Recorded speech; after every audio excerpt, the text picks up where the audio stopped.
Hello and welcome to Window to the Soul.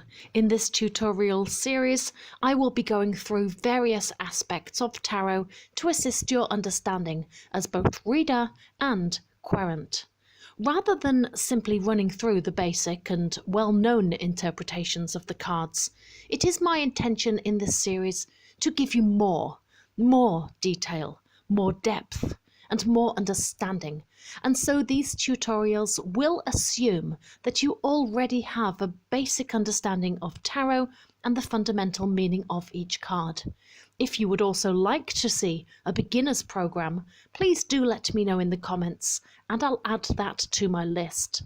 Please note that the meanings and definitions here are intended to accompany and complement, not replace, traditional interpretation. This is one of the many ways that you can expand your knowledge and understanding of tarot. Today, we will be taking a deep dive into the minor arcana, which star signs and which planets correspond to each card, and why and how that can add an additional layer of meaning for you. The minor arcana, excluding the aces and the court cards, is made up of 36 cards that can be subdivided over the 12 zodiac signs, the 7 traditional planets of astrology, and the 4 elements. Wands correspond to the fire signs, Aries, Leo, and Sagittarius. Cups correspond to the water signs, Cancer, Scorpio, and Pisces. Swords are the air signs, Gemini, Libra, and Aquarius, and pentacles would then be the earth signs, Taurus, Virgo, and Capricorn. Within the minor arcana, 2s, 3s, and 4s relate to the qualities of the cardinal signs, Aries, Cancer, Libra, and Capricorn. 5s, 6s, and 7s are all fixed signs, Taurus, Leo, Scorpio, and Aquarius, and the 8s, 9s, and 10s relate to the mutable signs of Gemini, Virgo, Sagittarius, and Pisces. So the 7 of Swords, for example, is a 7, so it's fixed. It's a sword card and therefore air, so this is fixed air, which is Aquarius. The 7 of Swords is a card of Aquarius. The 3 of Wands is cardinal fire, and therefore Aries, and the 10 of Pentacles is mutable earth and therefore Virgo, but don't worry, I'll go through all of these. In this way, within the minor arcana, each star sign has 3 separate and distinct representations. These are evenly spread and no sign is under or over represented. With this understanding, we can begin to add deeper layers of meaning to each card. Rather than a vague insight that wands are fire, for example, and knowing the fire signs but trying to put in all of the fire signs in for every wand's card, now we're tapering this down and getting specific. We can then go a step further and add even another dimension of awareness when we look at each card's planetary association. There are, of course, even more layers than elements, astrological associations, and planetary correspondences, such as elemental expressions, the Kabbalistic worlds encompassed in the Tree of Life, angel associations or archetypical intelligences, seasons, runes, and more. But for the purposes of what we're going to look at today, we're going to stick to just these for simplicity and extend these principles in other tutorials on this channel. The planets are a little more complicated, but do feel free to pause on this chart if you need to, and I will go through each card individually and you can make your own notes accordingly. Each minor arcana, numbers 2 through 10, has their own planet, starting with Mars, which represents the 2 of Wands, and then moving through the planets in this order: Mars, the Sun, Venus, Mercury, the Moon, Saturn, and Jupiter.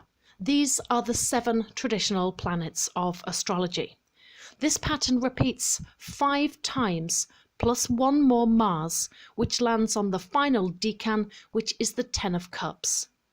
To order these, we move through the zodiac signs in order in sets of 3. The first sign is Aries, representing the 2, 3, and 4 of Wands, with Mars, the Sun, and then Venus.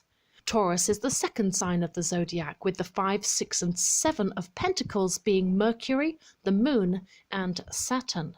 The third sign is Gemini, moving from 8, 9, and then 10 with Jupiter, then back to Mars, and then the Sun as the cycle continues.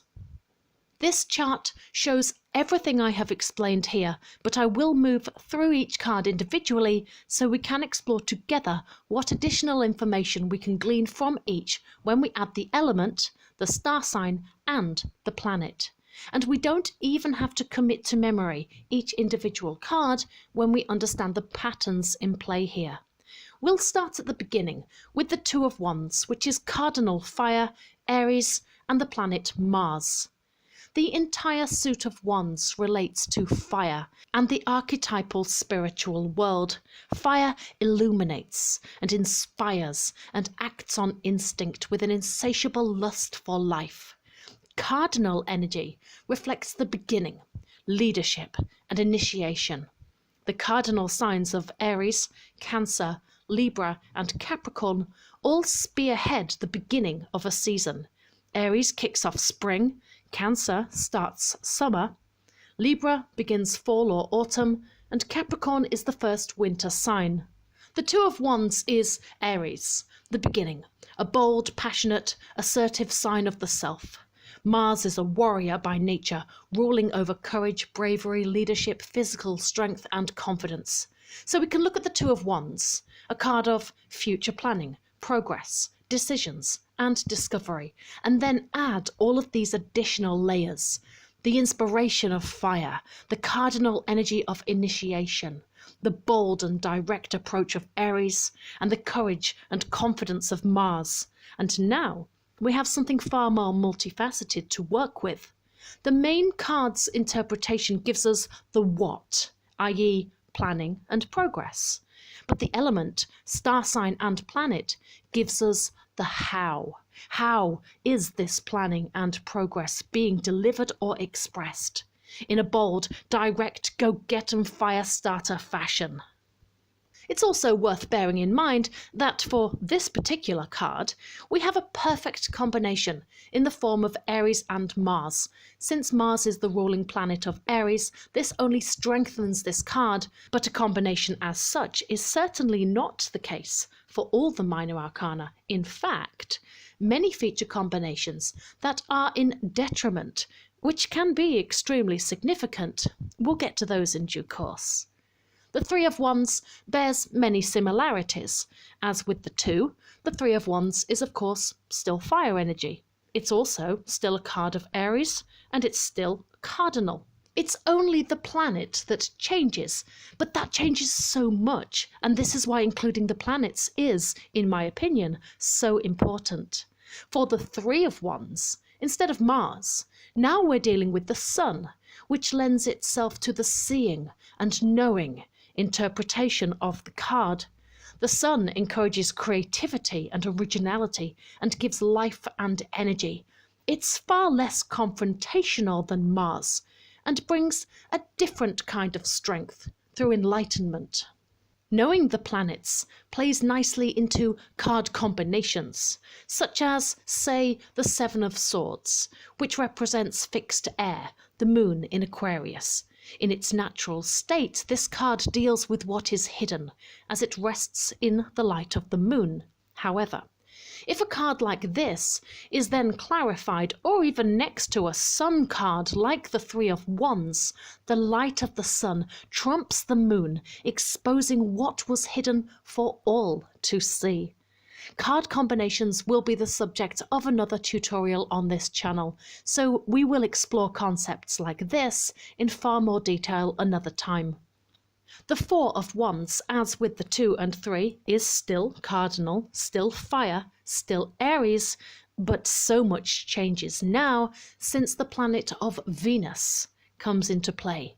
The feminine planet of love soothes and calms all this forceful masculine energy significantly. And of course, now we are very much dealing with love and romance and commitment and connection.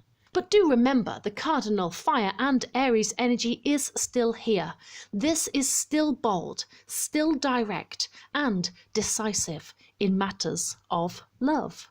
The Four of Wands is of course also a 4, bringing in the first of this suit that can truly claim stability and structure. But numerology is for another video lesson on this series. I am aware that I keep referring to other lessons a fair bit here, but I'm sure you can appreciate how interwoven all of this has to be. Tarot is a complex and intricate patchwork quilt. Everything relates to everything else, and it's expertly intertwined together. I've had to create separate categories where it was very difficult to do so to bring you all of this. When we reach the Five of Wands, we change things up seasonally, and so we shift into the fixed signs. For the Wands, this is fixed fire, which is Leo. So the 5, 6 and 7 of Wands are all cards of Leo. The Five of Wands speaks of conflict, disagreements, competition and tension, and we can understand this better when we know that this is a card with a combination of fixed fire, Leo, and the planet Saturn. Saturn is the planet of restriction and limitation. Saturn in this card attempts to enclose and limit all of the fire. The energy and confidence of Leo is stifled and restless, resulting in a negative manifestation. Saturn is a distant planet, making it hard to see eye to eye with others, casting a shadow of control on Leo, which is most uncomfortable. Leo prefers to be in the light of the sun, being its ruling astrological body. The Five of Wands is a card in conflict, and that's why it's a card of conflict. The Five of Wands embodies the shadow aspect of Leo, arrogant, prideful, egotistical, and selfish. You should pay close attention to the darkness and light from the planets across your entire spread, but especially when clarifying or having a card close to one like the Five of Wands. The Six of Wands is associated with Jupiter, and even though we still have fixed fire and Leo here, this planetary shift changes so much. Here, instead of restricting and limiting the fiery fixed Leo, now we grow and expand this energy into something victorious, something in the spotlight and not without an element of ego, since everything is expanded and magnified with the planet Jupiter. We switch things up again with the Seven of Wands as we return to the beginning of the 7-planet cycle to Mars. And when you understand how a combination of fixed fire, Leo, and Mars play off on each other, the level of understanding of the Seven of Wands as a card of challenge, competition, defiance, and defensiveness deepens significantly. All of the fixed signs, Leo, Scorpio, Aquarius, and Taurus, are just that, fixed and focused. In the case of the Six of Wands, Jupiter strengthens this. With the Five of Wands, Saturn closes it in, restricting, rigid, and stubborn. And then for the Seven, Mars brings the fight and the energy of defending what you believe in. Moving on to mutable fire then with cards 8, 9 and 10. These are all cards of Sagittarius. The 8 is Mercury, the planet of communication. The 9 is the moon, placing Sagittarius's mutable fire in its shadow aspect. And the 10 is Saturn, restricting and limiting Saturn's mutable quality. Remember, the card's basic interpretation is the what. For the 8 of Wands, this is communication, action, travel, and movement. Everything we are looking at here tells us the motivation behind this, however, the how. All of this movement is being communicated in the 8 of Wands within the energy of mutable fire, Sagittarius, and the planet Mercury. Mutable signs are flexible. They can easily navigate change and transition. They are extremely adaptable. This is like talking to someone extremely persuasive or someone that seems to have an answer for everything. Fire signs are bold, fun, and impulsive and adventurous. You can perhaps expect this conversation to have a few laughs.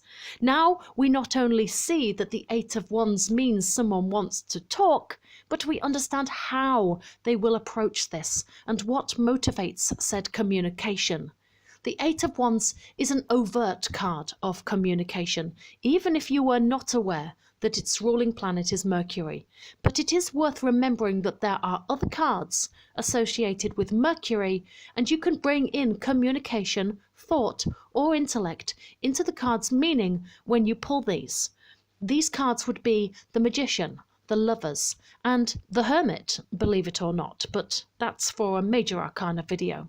In terms of minors, the Mercury cards are the Eight of Wands, the Six of Swords, the Five of Pentacles, the Three of Cups, and the Ten of Pentacles.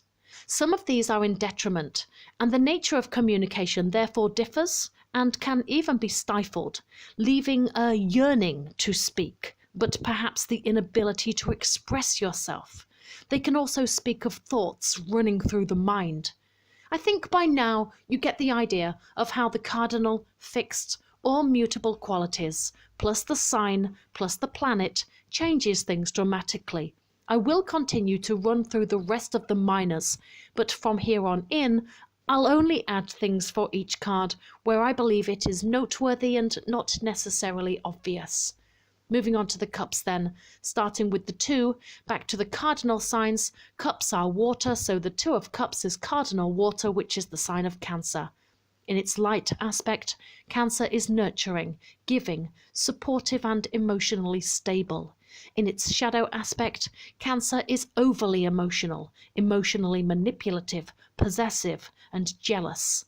The Two of Cups is cardinal water Cancer in Venus. A light aspect, bringing the love, care and consideration. The Three of Cups is cardinal water Cancer in Mercury, communicating the wonderful qualities of a Cancer. Threes are group dynamics, and with Cancer, this is your family, your friends, your loved ones. Very different to, say, the Three of Pentacles, which is Capricorn, and therefore more likely to be work-orientated, your boss, your work colleagues, etc. Again, numerology will be covered in a separate tutorial, but all of these lessons very much relate to one another. The Four of Cups is cardinal water Cancer in the Moon, instantly plunging the energy here into its shadow aspect. Quite a dramatic change in meaning, a rejection of what is loving and nurturing. The 5, 6 and 7 of Cups are all fixed water, which is Scorpio. Scorpio is a sign of depth, loyalty, ambition in its light aspect, but secretive, manipulative, resentful and jealous in the dark. The 5 of Cups is therefore fixed water Scorpio, but in Mars, at war, in conflict, violently tormented by all the shadow aspects of Scorpio. The 6 of Cups is fixed water Scorpio in the Sun, shedding light and bringing energy to something deeper, more spiritual, more meaningful. The 7 of Cups is fixed water Scorpio in Venus. To get an extended sense of each of these, you can try researching extended explanations of these combinations to get far more than what I'm able to express in this video. Astrology.com, for example, will tell you that Venus in Scorpio speaks of possessiveness, the energy of getting below the surface value of something, and a fear of being vulnerable, which gives us far greater understanding of the 7 of Cups, beyond the obvious interpretation of choices. The 8, 9 and 10 of Cups are all mutable water Pisces, creative, full of empathy and generous of spirit, but potentially impressionable, closed off and overly emotional. The 8 of Cups is mutable water Pisces in Saturn, restricting the generosity, restricting the empathy of Pisces, and restricting the mutable quality, making the energy rigid and unforgiving. The Nine of Cups is mutable water Pisces in Jupiter, expanding all that is Pisces with a focus on the self, since this is a 9. The Ten of Cups is mutable water Pisces in the planet of love, Venus, and no wonder, since the Ten of Cups is our card of bliss and love, our beautiful happily ever after card. Now, the Swords are a notoriously challenging suit. The Two of Swords is cardinal air. Cardinal air is Libra, and the sign of the scales and balance is very much related in this card, although this card's planet is the moon. Note that the moon quite literally features on this card. With the moon, Libra is cast into its shadow aspect, out of balance and indecisive. And don't worry about the aces, by the way, we'll cover those again in another video. The Three of Swords is cardinal air Libra in Saturn, restricting all that is trying to positively manifest with Libra. This is an energy that is unfair, unjust, and lacking in harmony. The Four of Swords is cardinal air Libra in Jupiter, and what a relief. Now we can find the time to think and make decisions and rediscover our flow and balance.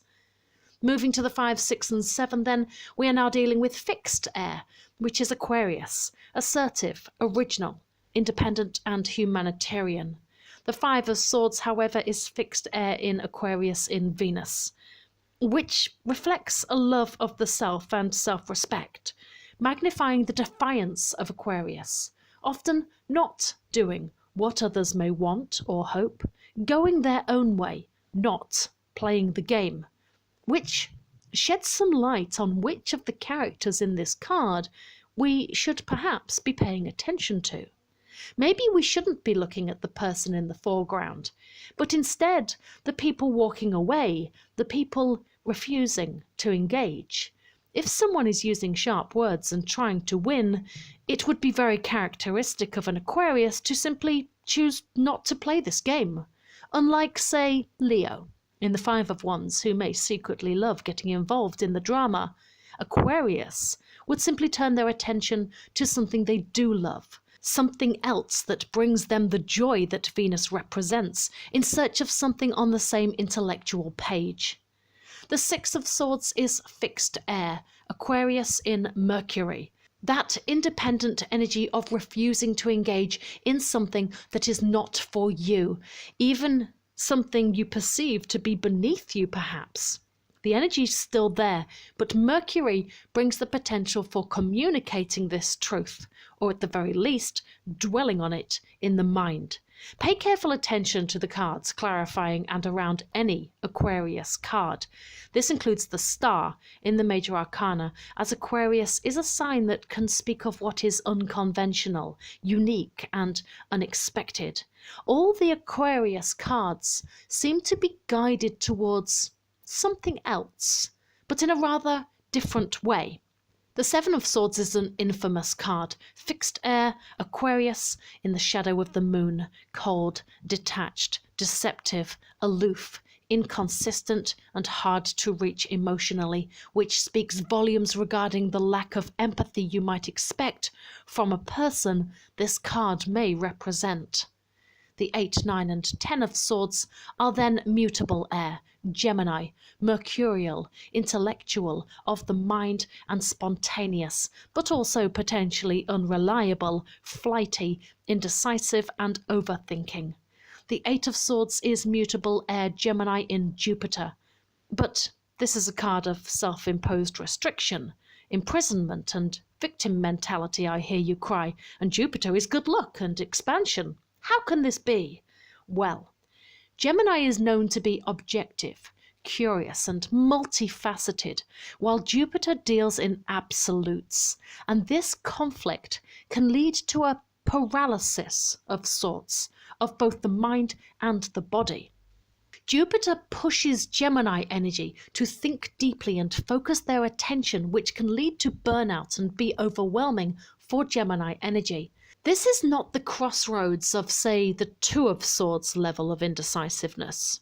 This is a tangle of paths, full of a confusing array of mazes and shortcuts, bridges, dead ends, and underground passages. From a positive point of view, we can see a person pulling this card as confused and stranded, yes, overthinking and overwhelmed, but we can also predict a glimmer of hope in the form of eventually figuring out this complex problem after a period of necessary and deep reflection and thought. The Nine of Swords is another challenging card, mutable air, Gemini in Mars. Strange how Gemini is known for being quick-witted and having a great sense of humour, and yet seems to carry the weight of such heavy cards. Unless you're a Gemini, however, you might not fully understand what goes on up there in the mind of the twins. With the Nine of Swords being a card of Mars, now we are at war with the internal thoughts, a struggle of the mind and with the self. Geminis need truth and clarity. They need to communicate, and they need to be communicated with. In the absence of these things, they become anxious, nervous, and restless. The Ten of Swords is another strange one, so bear with me. This is, of course, a card of pain, betrayal, humiliation, being backstabbed, and a painful ending. But this card carries the energy of mutable air, Gemini, and the Sun, calling us then to pay careful attention and consideration to that literal sun rising in the background of this card. As readers, perhaps it is that which we should be truly focusing on when we pull this card. The sun is rising. A new day is dawning. There is hope on the horizon. The damage has been done. Things can only get better from here. This is, after all, a 10, which indicates the end of all of this negative energy. Finally, we move to the pentacles, or in some suits the discs or the coins, and back to the cardinal signs for one more round, and in this case, that would be Capricorn. The Two of Pentacles is cardinal Earth, Capricorn in Jupiter, expanding and growing that hard-working, dedicated ethic we would expect from a Capricorn. The Three of Pentacles is cardinal Earth, Capricorn in Mars. There is, of course, cooperation and collaboration here since this is a 3, but you can rest assured, with all of this Mars energy present, that a significant someone is taking a leadership role here. The Four of Pentacles is cardinal Earth in the Sun. Capricorns like to save money. They are cautious and conservative, and they enjoy security and being in control of their circumstances. This card is Capricorn in the light of the sun, being unapologetically Capricorn. The 5, 6, and 7 of Pentacles are fixed Earth. Hello, Taurus. The 5 of Pentacles would then be fixed Earth Taurus in Mercury. We know Mercury is the planet of communication, but the sign of Taurus are not natural communicators in the way, say, a Gemini would be. Taurus can be straight talking and to the point. Some may appreciate this. Others may find this abrasive, cold, and lacking in compassion. When Mercury is in Taurus, information is processed and then either accepted or rejected in a kind of screening process. This can often leave people feeling left out in the cold and not fully understanding why. The 6 of Pentacles is fixed Earth Taurus in the Moon, moving us deep into the shadow aspect of Taurus. Understanding this must lead us to question how it is we understand this card. Is this an image of sharing and balance? Or is there a significant imbalance shown in this card? Could this be breadcrumbing and greed? A person that could give so much more and yet chooses to only give a little, and then wants to feel that they have been kind and generous and benevolent. If we think of the word altruism, this is not an image of that. This is an image of giving and receiving, yes. But could we interpret this as someone offering breadcrumbs and expecting the receiver to respond as if they were being served a gourmet meal? The moon is exalted in Taurus, responsive rather than active, conservative about change, and passive and immovable. This is a card of security. The wealthy character here would never give what they considered to be too much, and the share will never be equal here. The Seven of Pentacles is fixed Earth Taurus in Saturn, loyal, cautious, and seeking security, asking, is this enough? Did you put enough effort in?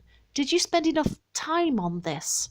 Saturn gives us a clear picture of where we stand, and we can now see the rewards of our efforts with this card. The question is, are we satisfied with these rewards? We sowed a seed back at the Ace, but was this seed nurtured? Did we give this seed enough sunlight and water? Was it enough? The fact we are questioning this suggests perhaps not. The final set of pentacles, 8, 9, and 10, all relate to mutable earth, which would be Virgo. The 8 being mutable earth in Virgo in all the light of the sun, shining a bright light on everything that is Virgo, meticulous, hardworking, consistent, dedicated, and detail-orientated. The 9 of Pentacles is mutable earth, Virgo in Venus. So this is a 9 card, so it's a card of the self and a card of coming to the end, nearing completion and assessing all that we have achieved for ourselves. And since we're in Venus, the outlook is good.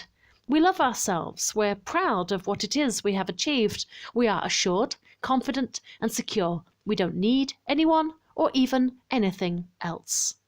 The 10 of Pentacles is mutable earth, Virgo in Mercury, ready to communicate the success of Virgo, ready to share these thoughts and ideals and achievements with others. Not flashy, but detail-orientated, practical and organized. The bills are paid on time, the environment is organized, everyone is provided for, and plans are being adhered to. This is being willing and ready to listen and to communicate and to be supportive of the self and of others. Creating this sense of structure and stability is how love is being shown for the family and loved ones. And there we have it. That is all of the star sign and planetary correspondences for the minor arcana. You may be wondering about the court cards of each suit, but they are a whole separate beast and will be the subject of the next video in this series. The aces have no planetary associations and represents the will and force of all of the signs of the corresponding element. The Ace of Swords, for example, is Libra, Aquarius, and Gemini. When we explore numerology, the aces will be addressed in far more detail. Thank you for watching. I do hope that you got something from this. I worked very hard on this presentation. I am open to suggestions for further tutorials, so please do let me know what you would like to know more about, what it is you would like to explore, and if you have any questions that I can address further down the line. Drop your thoughts in the comments section and make sure you are subscribed to receive more lessons like this coming soon.